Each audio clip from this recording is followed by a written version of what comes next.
병원에 계신 어머니를 찾아뵙지 못할 것 같아요.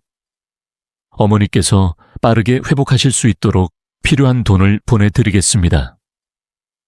제가 이 세상을 떠나든 말든 이제는 상관하지 않으셔도 됩니다. 오늘로써 당신과의 가족관계는 끝입니다. 앞으로는 내게 기대지 말고 혼자 살아가세요. 안녕하세요. 오늘 방문해 주셔서 감사합니다. 요즘 건강관리는 잘하고 계신지 궁금합니다. 언제나 건강과 행복이 가득하시길 진심으로 바랍니다. 오늘의 이야기는 70대 어머니를 홀로 남기고 떠난 한 아들과 그의 아내에 대한 이야기입니다. 여행 중에 벌어진 안타까운 사건인데요. 이 가족에게 어떤 일이 있었는지, 그리고 어머니의 운명은 어떻게 되었을지 궁금하지 않으신가요?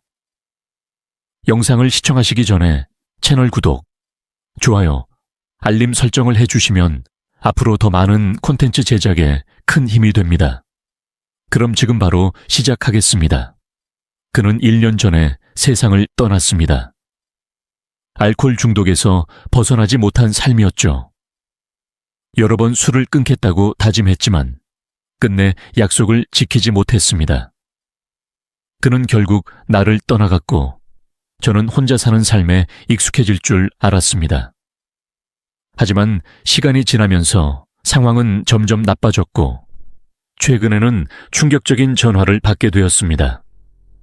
이 이야기를 통해 가족과 인생의 소중함에 대해 함께 생각해보는 시간을 가져보시길 바랍니다.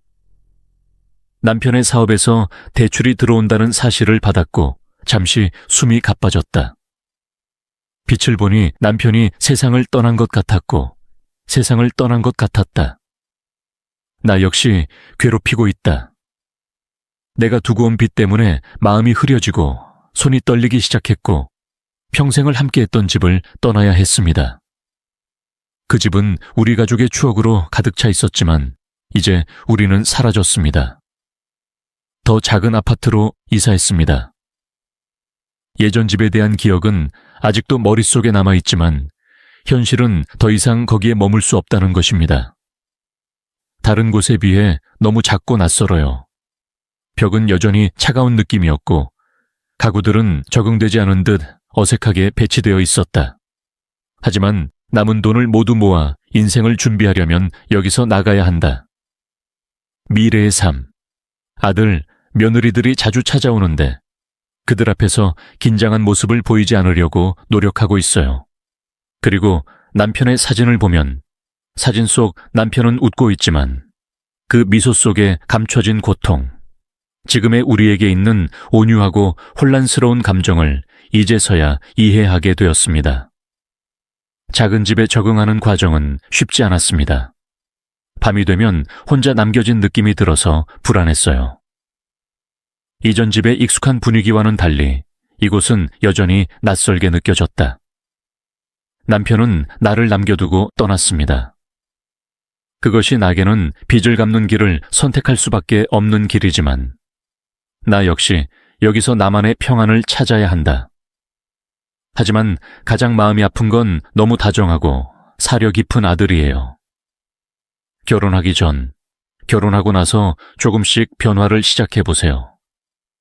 처음에는 단지 바빠서 그런 줄 알았는데 시간이 지날수록 그게 아니더라고요. 변화는 부인할 수 없게 됩니다. 예전에는 아들이 종종 저에게 전화를 걸거나 집에 들러 함께 저녁을 먹으며 일상에 대해 이야기를 나누는 경우가 많았습니다. 그러나 결혼한 후에는 아들이 나를 방문하는 일이 점점 더 드물어졌습니다. 전화 한 통조차 소중한 것이 됩니다. 아들의 인생에서 한 발 뒤로 물러나는 듯한 느낌이 듭니다. 오랜만에 아들이 오기를 고대하며 음식을 준비했습니다. 아들이 문을 열고 들어오자 예전처럼 함께 시간을 보낼 수 있기를 바랐지만 그의 표정은 마치 오래전 억지로 들어왔던 것처럼 무표정했다. 아들은 고개만 끄덕였습니다. 아들의 눈빛은 나를 바라보는 것이 아니라 먼 곳을 바라보고 있는 것 같았다. 식탁에 앉아 있는데도 대화가 단절되는 것 같았다. 그러나 그의 대답은 짧고 성의가 없었다. 지금까지 무슨 일이 일어났나요? 결혼 생활은 어떤지 물어보고 싶었는데 아들의 눈은 우리의 대화에 관심을 갖고 있는 것 같았습니다. 저녁 식사 후 아들은 즉시 일어나려고 했습니다. 절망에 빠진 아들에게 좀 더 머물 수 있냐고 물었지만 아들은 바쁘다는 핑계로 빨리 떠났다. 집에서 문이 쾅 닫히는 소리를 들었을 때 나는 그렇게 해야 했습니다. 내가 혼자 남겨줬다는 사실을 직시해라. 그러다가 내 아들이 왔다가 갔다. 그 문제는 점차 줄어들었고 내 대한 아들의 태도는 점점 더 분명해졌습니다.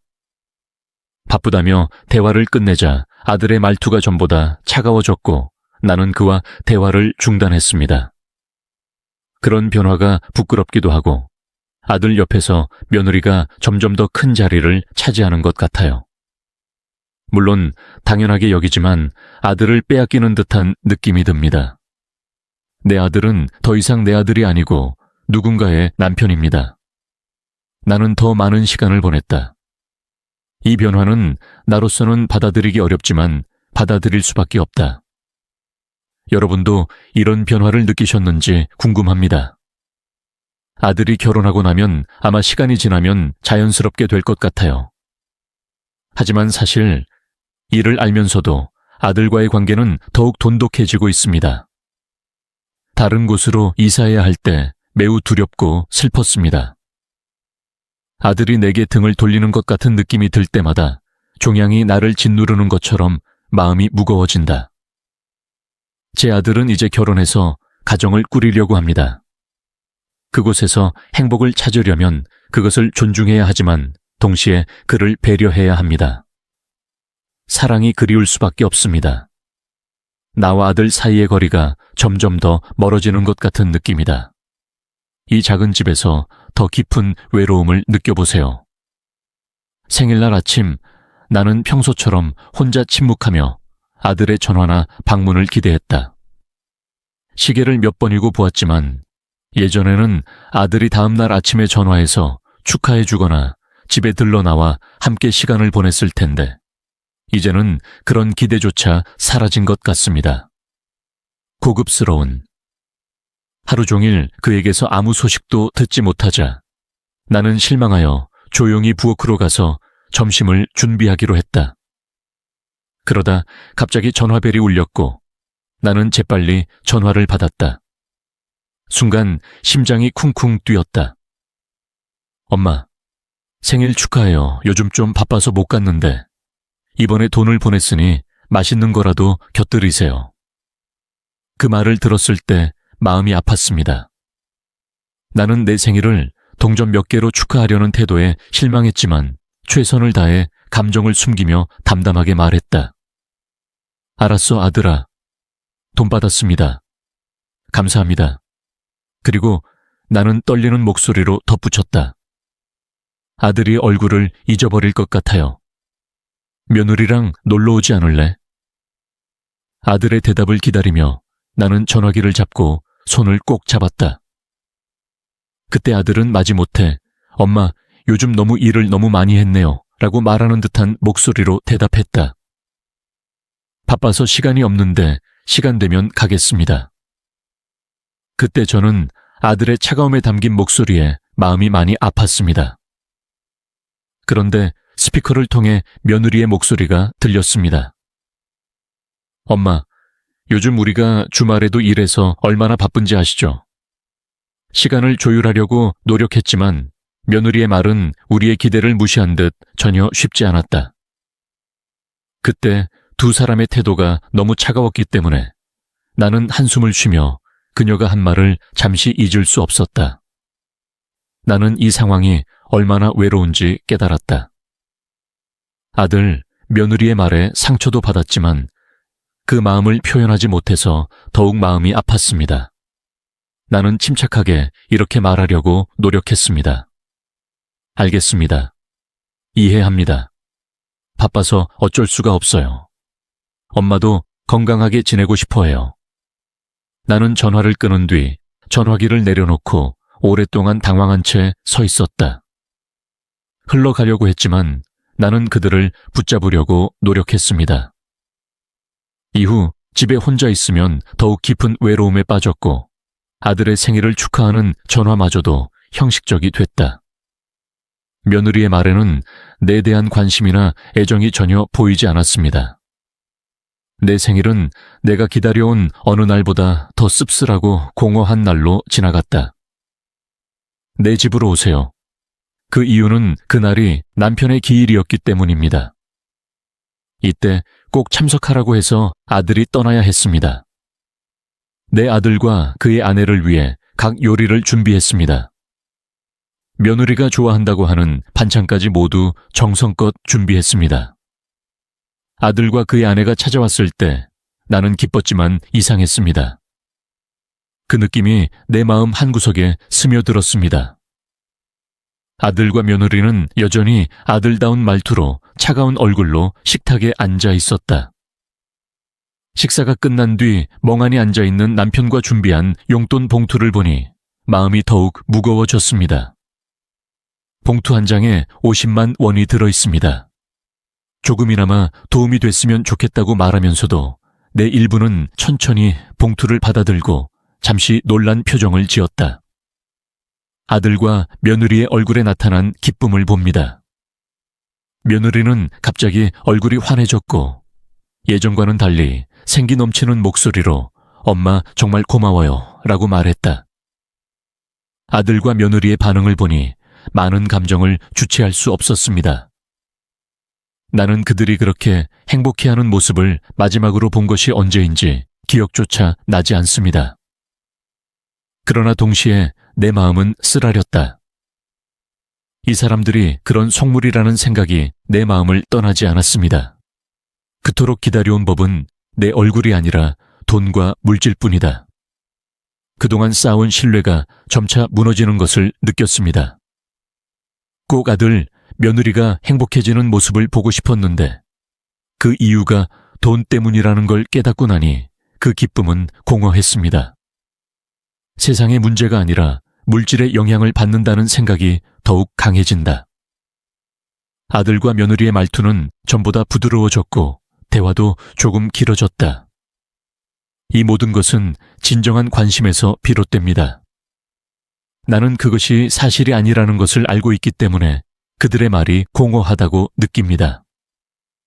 아들과 며느리가 떠난 뒤 집 안가득 퍼지는 정막 속에 나는 홀로 앉아 있었다. 닮아가 기뻐서 마음이 더욱 무거워지네요. 아들과 며느리에게 모든 것을 아낌없이 주고 싶었는데 오늘의 경험을 통해 아들이 나를 어떻게 보는지 다시 생각해 보게 되었습니다. 그리고 그가 내게 어떤 의미인지, 며느리의 행복을 위해서라면 뭐든지 할 수 있다고 생각하는데 오늘 아들과 며느리의 반응이 나를 혼란스럽게 만들었다.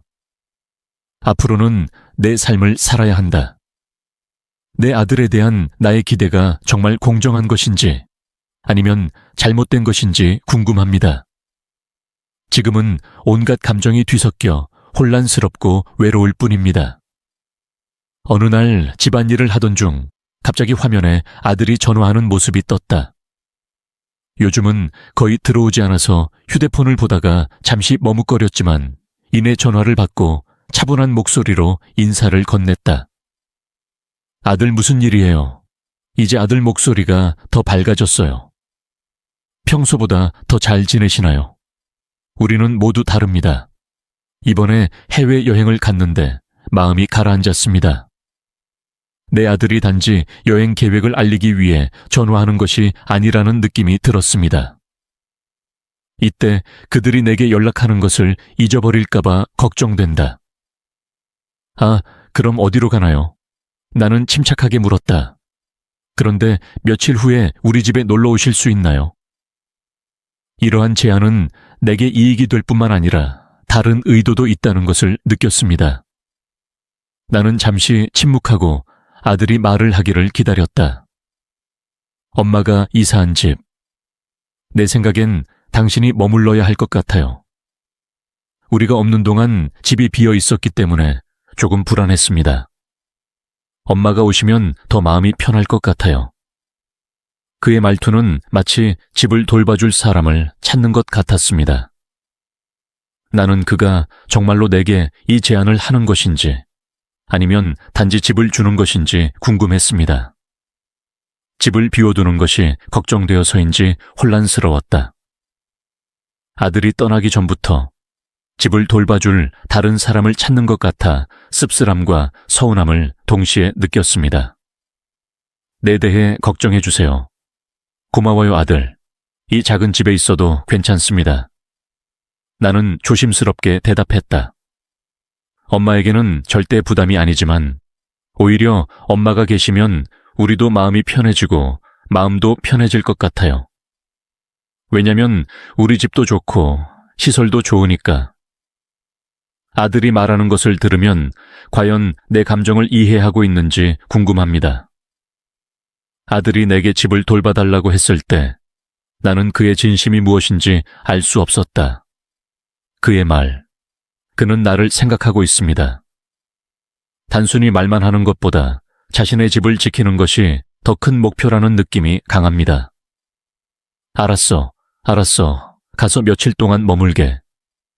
결국 아들의 설득을 이기지 못하고 동의하게 되었습니다. 하지만 전화를 끊고 나서도 별로 마음이 편하지 않았습니다. 그가 나를 생각하고 있는 것인지 아니면 단지 집을 비워두는 것이 걱정되어서인지는 잘 모르겠습니다.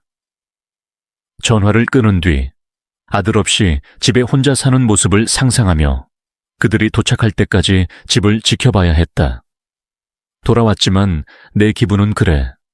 나는 매우 걱정되고 외롭다. 아들이 먼저 전화해줘서 기뻤지만 진짜 이유를 생각하니 마음이 무거워졌습니다. 마음이 무겁습니다. 저는 아들의 부탁을 받아들였지만 그 과정에서 마음이 너무 쓰렸습니다. 작은 집에서 옷 몇 벌과 세면도구를 챙겨가면서도 아들 집에 가기 위해 이 작은 공간을 떠나야 한다는 사실을 깨닫지 못한 채 부산에서 서울로 가는 길에 여전히 혼란스러움이 남아 있었습니다. 소년의 집은 익숙하면서도 낯설다. 일이 바빠서 예정보다 늦게 집을 나서야 했고 늦은 시간임에도 불구하고 드디어 부산역에 도착했습니다. 막차를 타기 위해 서둘러서 막차를 타면서 발걸음이 무거웠고 창밖으로 지나가는 어두운 풍경을 바라보며 혼자 있을 시간을 상상한 만큼 많은 생각들이 머릿속을 떠나지 않았다. 그 큰 집에는 아들도 며느리도 없습니다. 외로움이 내 마음을 가득 채웠습니다. 하지만 동시에 아들의 부탁을 거절하지 못한 제 자신도 이해하려고 노력하고 있습니다. 기차 안에서는 아들, 며느리 없이 집에서 어떻게 살아갈지 걱정이 되었습니다. 서울을 향해 어둠 속을 달리고 있지만 마음속 어둠은 점점 깊어지고 있습니다. 서울역에 도착하니 벌써 어두워졌습니다. 다들 서둘러 집으로 돌아가는데 나도 마찬가지다. 아들 집으로 가는 계단은 너무 무거웠고 그 큰 집에 혼자 남겨졌다는 생각에 택시를 타고 아들 집으로 갈 때면 마음속 깊은 곳에서 외롭고 두려운 마음이 들었고 그저 고요함만 알았습니다. 택시가 아들 집 앞에 도착하는 순간 문을 열자 얼어붙는 추위가 느껴졌다. 그 순간 집의 정막이 나를 기다리고 있다는 생각에 마음은 더욱 무거워졌다. 아들이 알려준 주소를 따라가려고 애썼고 마침내 자정이 되어서야 아들 집 앞에 도착했다. 서울, 찬바람이 옷깃에 불어온다. 바람이 불고 지친 몸으로 집 앞에 섰고 낯선 길과 사람들 사이로 작은 집에서 이곳까지의 긴 여정이 마음을 떠나지 않아 드디어 아들의 집에 도착했다. 이때 내 눈앞에 새로운 문제가 나타났다. 나는 문 앞에 서서 아들이 알려준 비밀번호를 손끝을 떨며 하나씩 눌렀다. 한번 해보았으나 여전히 문은 열리지 않습니다. 그 순간 내 심장은 빠르게 뛰기 시작했다. 나는 그것을 포장했다. 그건 불가능해요. 몇 번이나 중얼거리고 비밀번호를 다시 입력했지만 결과는 여전히 같았습니다. 문은 다시는 열리지 않았고 점차 불안이 나를 사로잡았습니다. 집의 따뜻함과 편안함이 그리웠지만 지금은 집에 혼자 서서 재빨리 휴대폰을 꺼내 아들에게 여러 번 전화를 걸었습니다. 여보, 집 앞에 왔는데 비밀번호가 틀렸어요. 빨리 전화 주세요. 떨리는 목소리로 문자를 남겼는데 아무 반응도 없었습니다. 나는 대답을 듣지 못했습니다. 시간은 느리지만 확실하게 흘러갑니다. 아들 집 앞에 서성이며 낯선 거리를 바라보며 여전히 거리를 걷고 있는 사람들의 모습은 낯설고 차가웠다. 사람들이 지나갈 때마다 불안하고 이상한 눈으로 나를 바라볼 때마다 불안하다. 낯선 환경에 혼자 있으면 겁이 난다. 그동안 나는 아들에게 여러 번 전화를 걸었다. 아직도 대답이 없습니다. 나는 점점 더 지쳐갔고 추위가 뼛속까지 스며들었습니다. 돌아다닐 수밖에 없었습니다. 가로등이 내 그림자를 길게 늘어뜨려 불안한 마음을 비춰주는 듯했다. 몸은 더욱 지치고 발걸음도 무거워졌다. 계속해서 아이에게 전화를 했지만 아이는 받지 않았습니다. 이제 나는 빨대를 붙잡고 있는 것 같은 느낌이 듭니다. 이것이 깊어질수록 낯선 풍경은 더욱 낯설고 공포스러워진다. 찬바람이 불 때마다 몸이 떨렸고 마음은 더 깊은 외로움과 두려움 속으로 빠져들었습니다. 나는 더 이상 이렇게 참을 수 없습니다. 슬프기도 하고 걱정스럽기도 해서 당장 살 곳을 찾아야 합니다. 휴대폰으로 근처 사우나를 검색해서 자정에 가기로 했어요. 낯선 도시였지만 다른 선택의 여지가 없었습니다. 검색 끝에 근처에 있는 사우나를 찾았습니다. 나는 진정하고 밤에 걷기 시작했다. 낯선 풍경은 나를 더욱 긴장하게 만들었다. 나는 반대편에 휴대폰을 두고 불안한 발걸음으로 거리를 걸어갔다. 길을 걷다가 멀리서 술 취한 남자가 얼굴을 붉히며 중얼거리며 나를 향해 비틀거리며 다가오는 것을 보았습니다. 그는 나를 발견하고 갑자기 걸음을 멈추고 나를 향해 걷기 시작했습니다.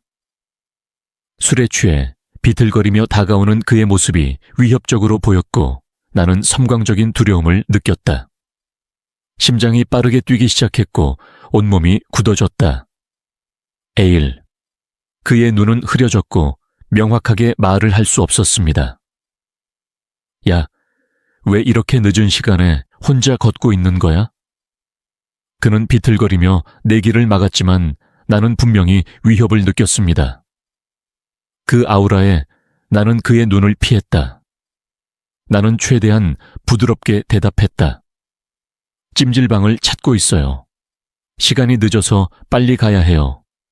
그러나 그는 나를 무시한 듯 웃으며 다가왔다. 저녁에 그는 내게 술을 더 마시자고 요청했습니다. 목소리는 더욱 커졌고 그는 손을 뻗어 나를 붙잡으려고 했습니다. 그 당시 저는 굉장히 무서웠습니다. 이 낯선 길에는 도움을 청할 사람도 없고 도망칠 곳도 없는 것 같다. 내 마음이 두근거렸다. 불안한 생각이 머릿속을 스쳐 지나갔고 나는 비틀거리며 뒤로 물러섰다. 나는 큰 소리로 말했다. 미안하지만 먼저 가볼게. 하지만 그 사람은 우리 말을 듣지 않아요. 우리는 왜 그렇게 바쁜가? 그가 나에게 다시 손을 뻗었을 때 본능적으로 피하고 경계하게 됐어요.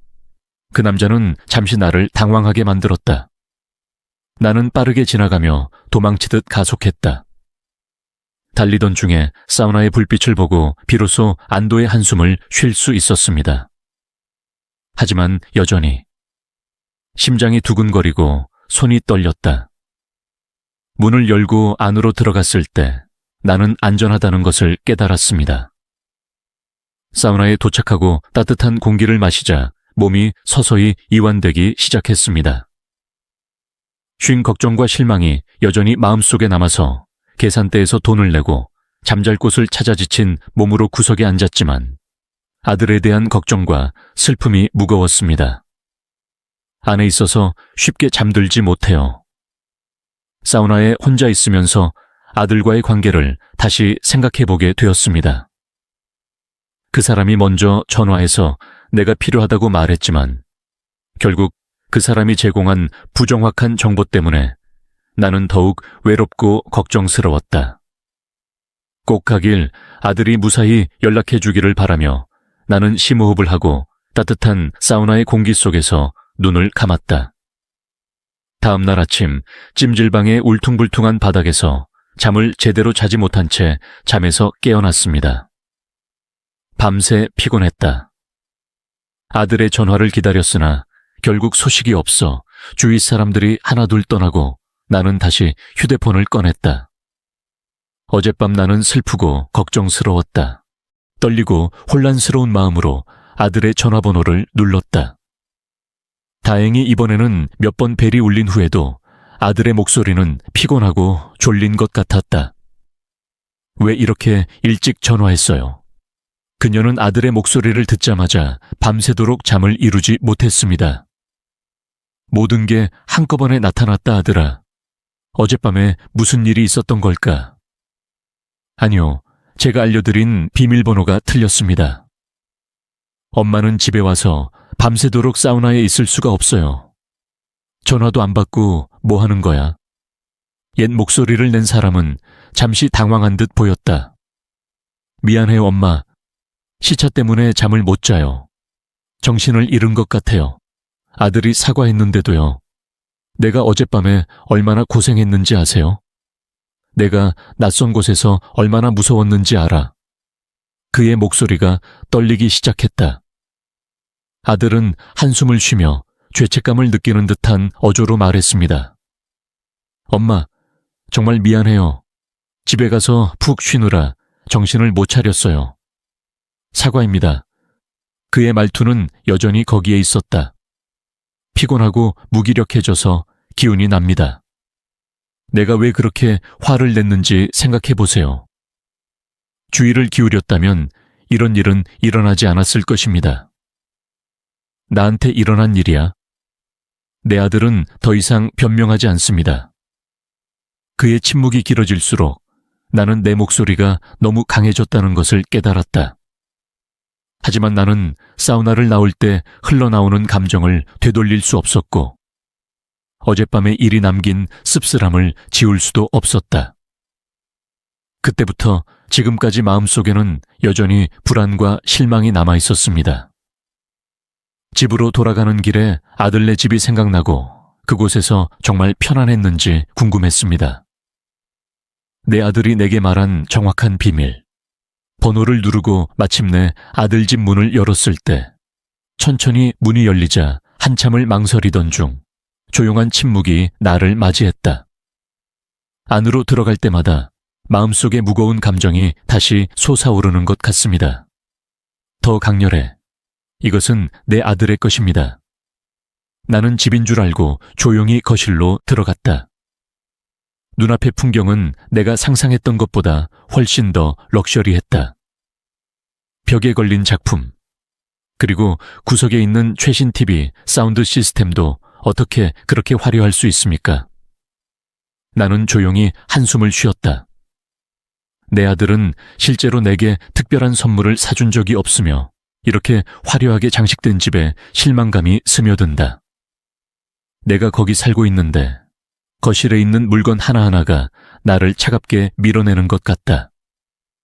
나는 아직도 작은 집에 살면서 꼭 필요한 것만 간직하고 있지만 이곳에서는 늘 바쁘고 색다른 느낌을 받습니다. 시간은 없었지만 장소는 아름답게 장식되어 있었습니다. 나는 더 이상 우리 집의 호화로운 분위기를 자랑스러워하지 않습니다. 사실 그 안에 있는 아들의 삶은 너무나 멀게만 느껴졌다. 반짝이는 대리석과 최신 가전제품들이 가지런히 정리된 주방으로 들어섰습니다. 이 모든 것이 단지 보여주기 위한 것입니까? 나는 조심스럽게 냉장고 문을 열었다. 찬 공기와 함께 곧바로 노출된 것은 음식 용기와 와인병이었다. 이게 다 뭐야? 냉장고 안에 숨이 가빠지는 느낌이 들었습니다. 그것은 그 자체로 존재하게 되었습니다. 집은 너무 고급스러운데 아내는 이런 얘기를 다 하더군요. 잠시 냉장고를 보니 배달 음식과 와인병들이 가득 들어 있었다. 이 집의 외부와 내부는 화려하지만 내부는 너무 공허한 느낌이 듭니다. 나는 아들과 며느리 앞에서 조용히 냉장고 문을 닫았다. 여기 이렇게 살아요. 그들은 내게 매우 차갑게 대하고 거실로 돌아왔습니다. 고급스러운 테이블과 의자가 놓여있는 현장을 다시 둘러보았습니다. 어디에 앉아야 하나요? 정말 우리를 위한 자리가 있는 걸까? 내 아들의 삶도 이만큼 무서웠는지 깨닫지 못한 채 다시 한숨을 쉬었다. 집을 둘러보면서 나는 더 깊은 외로움에 빠져들었다. 아들이 없으면 이 집에서 무엇을 할 수 있겠습니까? 여기서 보내는 시간이 너무 많아져서 나는 몸을 웅크리고 앉았다. 소파에 앉아 있었는데 이 집의 찬 공기가 나를 쉽게 감쌌다. 내가 여기 있는 동안에는 안 돼. 나 자신을 밀어붙여야 할 일이 더 많아질 것이다. 이곳에 머무는 시간이 매우 길어질 것 같습니다. 나는 혼자 앉아 혼잣말을 하며 아들의 집에서의 첫날을 준비하고 있었습니다. 내 마음이 두근거렸다. 그 사람이 나를 생각하고 멀리서 나를 부르고 있다는 작은 희망이 번쩍였다. 나는 전화기를 귀에 대고 목소리를 안정시킨 뒤 전화를 받았다. 아들의 목소리는 평소와 다름없이 차분했지만 그 속에는 어떤 숨은 뜻이 숨어 있는 듯했다. 느낌이 있어요? 네, 괜찮아요. 너희들은 잘 지내고 있다. 나는 밝은 목소리로 최선을 다해 대답했지만 그가 무슨 말을 하게 될지 걱정이 마음속 깊이 남아 있었다. 내 아들이 말했어요. 엄마, 이번에는 좀 늦었어요. 그럼 엄마, 집 청소도 하고 반찬도 좀 준비해 주시겠어요? 그의 요청은 한여름 폭풍처럼 나를 강타했습니다. 단지 집안일을 하라고 전화를 해서 실망스럽고 슬펐습니다. 그 사람은 나를 생각할 때마다 나를 가정부로만 생각하는 것 같다. 청소와 반찬 준비를 부탁하는 목소리에 형언할 수 없는 감정을 숨길 수가 없었다. 아들은 주저없이 당신이 나게 잘해 주실 거라 믿어요 라고 대답했습니다. 아내가 좋아하는 요리, 집에 오면 맛있는 거 먹고 싶다고 하더군요. 낙엽처럼 부드러운 말이지만 아들이 나를 식구라기보다 집안일을 도맡아 하는 사람으로 본 것이 마음에 깊은 상처를 남겼다. 마치 날카로운 칼날처럼 내 심장을 꿰뚫는 것 같았다. 당신이 여기 오는 이유는 단지 집안일을 하기 위해서만이 아닙니다. 나는 차가운 목소리로 대답했다. 오랜 시간 동안의 슬픔과 실망감이 밀려오자 아들은 부끄러운 듯 잠시 침묵을 지켰습니다. 나는 그가 내 말을 이해하려고 노력하고 있는 것인지 아니면 내가 단지 모르고 있는 것인지 궁금했습니다. 그런 다음 그는 어머니와 계속 이야기를 나눴습니다. 알아요. 하지만 우리는 바빠요. 당신은 우리를 도왔습니다. 말투는 마치 얇은 유리 위를 걷는 것처럼 일관성이 없고 조심스럽지만 속으로는 여전히 자신만의 개성을 갖고 있다. 누울 수 있는 편리함과 편안함이 산더미처럼 쌓여 있어 더 이상 참을 수 없다 하더라. 집안일을 하러 온 것이 아니라 지금 느끼는 것은 나만을 위한 무언가로 여겨진다는 것이다. 편리한. 목소리는 떨렸지만 마음속 느낌은 또렷했다. 아들은 심호흡을 하고 다시 사과했지만 그의 사과는 피상적으로 들렸다. 내 마음을 정말 이해하고 있는지 궁금하다. 마치 그 사람이 그 상황을 처리하려고 했던 것 같았어요, 엄마. 그냥 해주세요. 괜찮아. 앞으로는 더 주의할게. 아들의 말은 찬바람이 불어와 문을 쾅 닫는 것처럼 내 마음을 꽉 닫는 것 같았다. 전화를 내려놓고 독특한 가족들을 바라보며 아들의 요구가 머릿속에서 계속 반복되자 나는 오랫동안 멍하니 서 있었고 내 마음에는 분노와 실망이 솟아올랐다. 여행 가시고 햇살 가득한 반찬으로 내게 오세요. 그 말이 계속 귓가에 맴돌았다. 아들이 달라고 하는 반찬도 준비하고 집안 청소도 했을 텐데 이번에는 달랐다. 그렇기 때문에 아들의 태도는 나를 집사처럼 대하는 듯한 느낌을 주었다. 정말 이렇게 나를 무시하고 지금까지 쌓인 감정이 한꺼번에 폭발했다. 널 위해 여기 있어 아들아. 나의 무감각에 대한 좌절감은 점차 분노로 바뀌었습니다. 이번 기회에 나쁜 습관을 고쳐야겠습니다. 나는 부엌으로 들어가 내 앞에 놓여있는 깨끗하고 정돈된 싱크대를 바라보았다. 나는 그곳에서 어떤 음식도 요리하고 싶지 않습니다.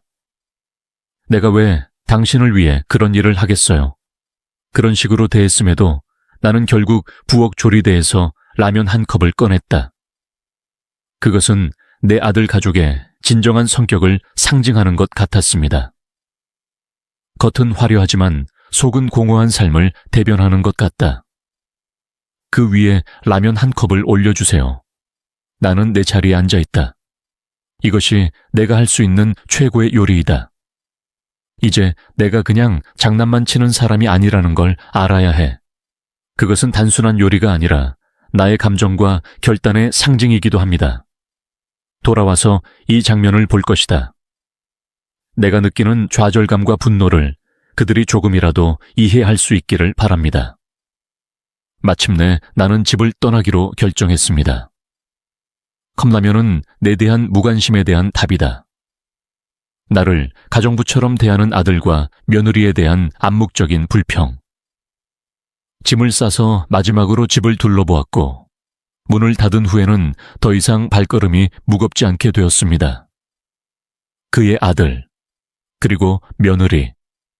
기차에서 내리는 길에 나는 아들이 전화했을 때 예상대로 정신적으로 준비가 되었다고 아들에게 말했다. 이것? 집에 오니 식탁 위에 국수 한 컵만 남아 있었다. 무슨 일이에요? 그 말투에는 혼란과 불만이 섞여 있었습니다. 잠시 숨을 고르고 침착하게 대답하는데 시간이 걸렸습니다. 예, 그게 다입니다. 내가 당신을 준비하는 유일한 것은 당신이 겁을 먹는 것입니다. 아들은 내가 한 말을 잠시도 잊지 못했다. 그 짧은 침묵은 실제로 더 많은 긴장감을 조성했습니다. 그는 어리둥절했다. 이미 말했어요, 엄마. 농담해요. 여행 가면 엄마가 집 청소도 하고 반찬도 준비할 줄 알았는데 그것도 과하지 않더라고요. 그 순간 그동안 억눌렀던 모든 감정이 터져나왔다. 나가다. 여행을 가는데 나에게 반찬을 해달라고 부탁한다. 나는 당신의 가정부가 아닙니다. 아들은 당황한 듯 한동안 말이 없었다. 그만해요.